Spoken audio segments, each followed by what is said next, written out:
From 1974 to 1991, Dennis Rader, more notably known as the BTK killer, murdered 10 people in Wichita, Kansas. His decades-long crime spree came to an end with his arrest and confession in 2005.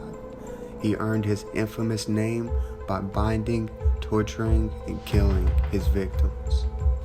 He was born on March 9, 1945 in Pittsburgh, Kansas, but he grew up in Wichita. As a child, he abused animals and developed violent sexual fantasies. Rader joined the United States Air Force in the mid-1960s and served 4 years for his country. Afterwards, he returned to Kansas and married his wife, Paula, in 1971, eventually having 2 children, 1 boy and 1 girl. She cluelessly stuck by his side the entire time. He seemingly had 2 sides to him. One side served as a Boy Scout leader, an active member in his church, a family man, and a hard worker. The other side of him was far more sinister. In 1974, he began working at ADT Security Services. His work installing home security alarms would teach him how to break into a home without being detected. His first murders happened on January 15, 1974, when he murdered the Oterio family in their home in Wichita, Kansas. He strangled Joseph, Julie, and their 2 children, Josephine and Joseph Jr.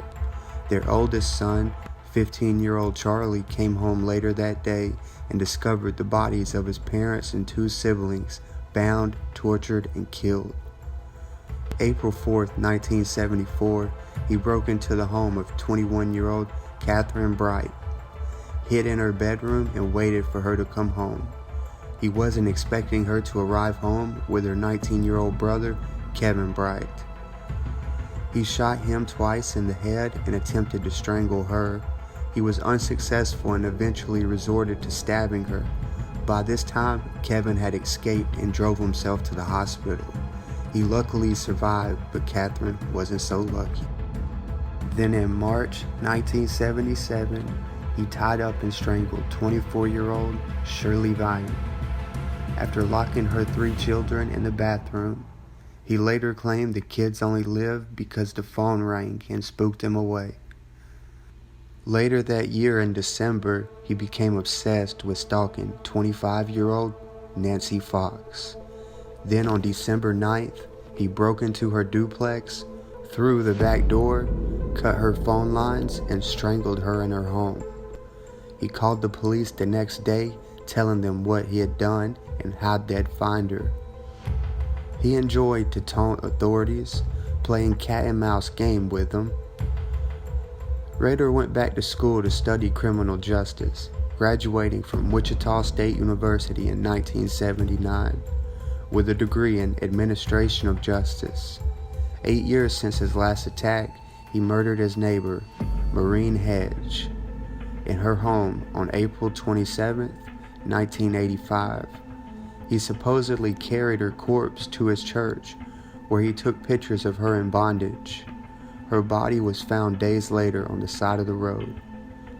A year later, in 1986, he killed Vicki Wedgerly, a 28-year-old mother of 2. He left ADT Security Services and started working as a Park City compliance officer and eventually became supervisor. Then on January 19, 1991, he broke into the house of Dolores Davis, a 62-year-old woman. He told her the same thing he told all of his other victims, that he was going to rob her and that he was going to have to tie her up. He just didn't mention what would happen after that. He tied her up in the bedroom and strangled her. This would be the last known murder that he committed. He took the body outside and put her in her own trunk. He drove to a nearby lake and hid the body and evidence under some trees. Returning later in his vehicle, he put the corpse in his trunk and then carried and dumped the body under a bridge in Sedgwick County, only going back to take his sadistic photographs. The cases went cold, puzzling authorities. There wasn't any suspects, leads, or motives. On the 30th anniversary of his first murders, a local newspaper ran an advertisement stating that the killer has most likely died or is in prison.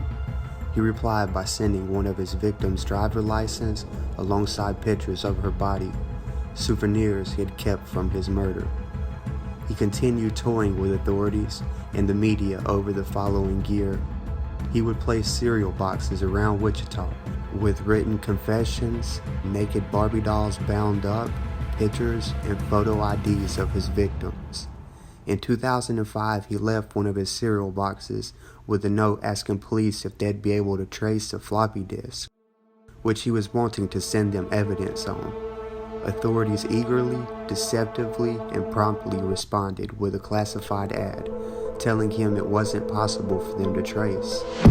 So he sent the disc, which police quickly traced to his church. Investigators also noticed his Jeep on security tapes of some package drop-off destinations. They started zeroing in their investigation and looking closer into the true identity of the BTK killer. Finally, they matched the semen found at the first family crime scene to that of Rader by receiving and matching a DNA sample from his daughter. In February 2005, he confessed and pled guilty to the charges. He was sentenced to 10 consecutive life sentences. Authorities searched his home and office. They uncovered a hoard of newspaper articles, souvenirs, trophies, and photographs. He had pictures of himself tied up in bondage, wearing his victims' clothes while holding their belongings. Through these pictures and items, he was able to relive the experience whenever he wanted. He is currently being held in solitary confinement at the maximum security facility in El Dorado, near Wichita, Kansas.